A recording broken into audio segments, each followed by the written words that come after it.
Okay, I am back. Hello, everybody. My name is Chip Knight. This is my website from prisontoprofessor.com. Today, I want to talk about the person that got me into the marijuana trafficking business. My former roommate, Myron Elliot Fletcher, from Skokie, Illinois.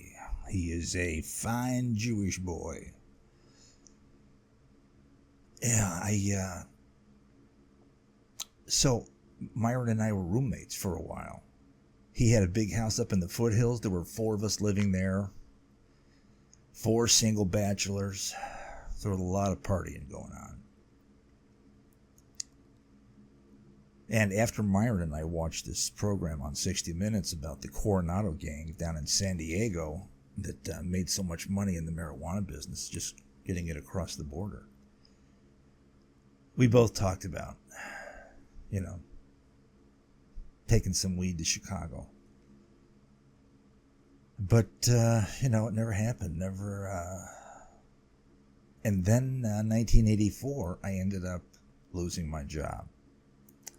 The company I worked for, New West Juice, they took on a new partner. They tried to go national, and I ended up being let go. And within a 12-hour period, I lost my job, and my girlfriend broke up with me. I was devastated.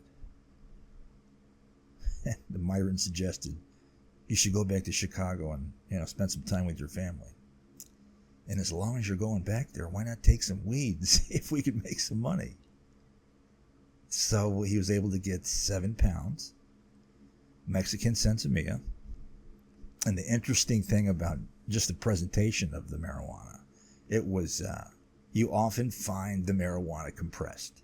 They have these machines compress it up because it is, when you compare it to cocaine, it is bulkier.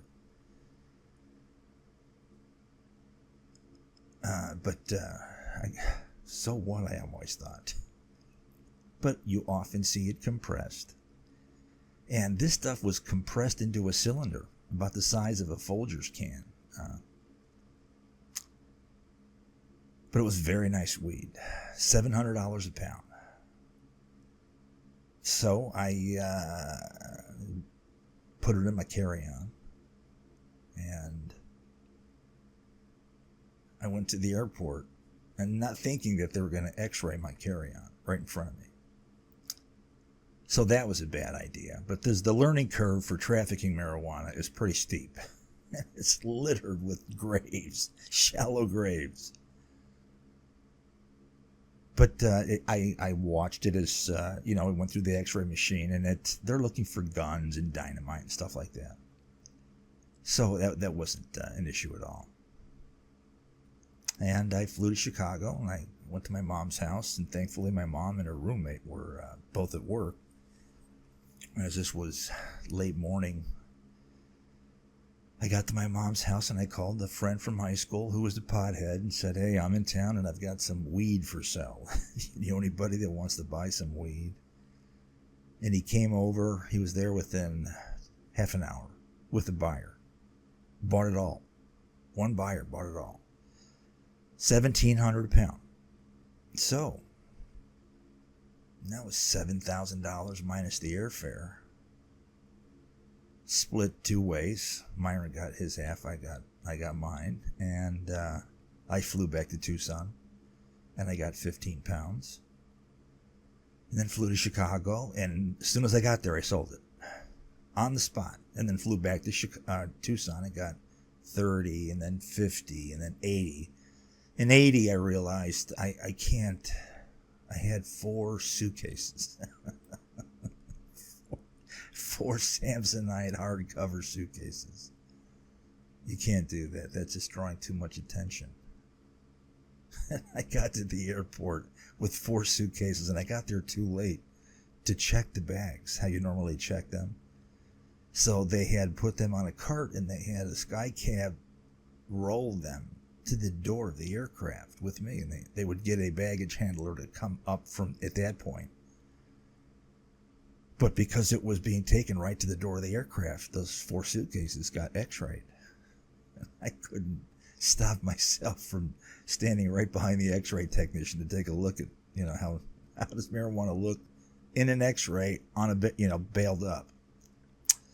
And, there was no doubt there were no clothes in there or anything like that. Shoes or shaving kit, hangers, nothing. There were, it was weed. But it didn't raise an eyebrow of the x-ray technician. So we got to the aircraft. They put my luggage in the cargo hold and we took off to Chicago. And after the 80-pound deal, I realized I needed to start driving the weed. And I ended up having to end my business relationship with Myron because he couldn't get any more weed. And I found other people. And one of the interesting things about Myron is that he wanted to be a criminal, a gangster in the worst way imaginable. He wanted to be the modern day, who was the Jew that worked with the mafia? I'm drawing a blank right now. Meyer Lansky. I think that's the guy. Oh, Myron wanted to be a gangster in the worst way. And he ended up becoming an informant. And after I, decided I was going to go on with my marijuana career without him because, if you can't get any weed, what, and I can get it, why should I pay you any money? And he wouldn't do it himself. He would never actually take marijuana to Chicago. He didn't have the balls for that. So he became an informant trying to get me busted for having, decided to go out on my own.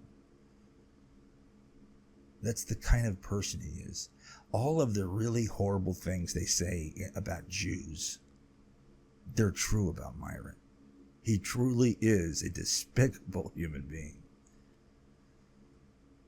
And right now, he is in prison for murder. And who did he murder? He murdered his girlfriend. He shot her in the back.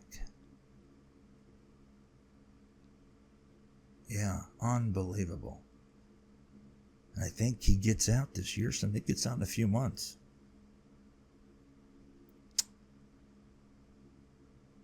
Yeah, and I don't think that you really have much of a reputation as a gangster if you go, yeah, I did time for murder. I'm a tough motherfucker. You can believe that for sure. Oh, who'd you murder? Oh, your girlfriend? How'd you murder her? Oh, you shot her in the back? And that makes you a gangster? I don't think so. I don't think so. It'll be interesting to see how Myron comes home and deals with the PTSD.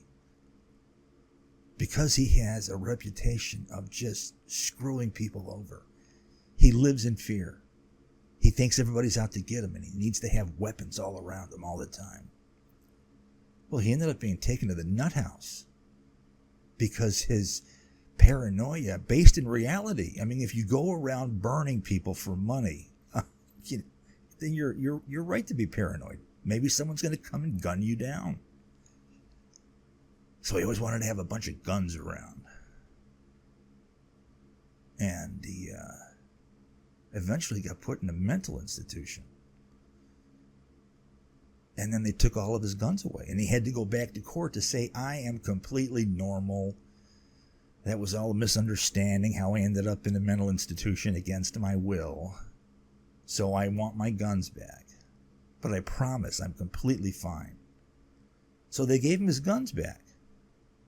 And then he shot his girlfriend in the back, killing her. And he goes, I wasn't fine. I don't know why you gave me the guns back. That was crazy. Because clearly I wasn't fine. And it should have been up to the court to realize that the person was standing in front of you claiming to be fine was lying. Yeah. Unbelievable.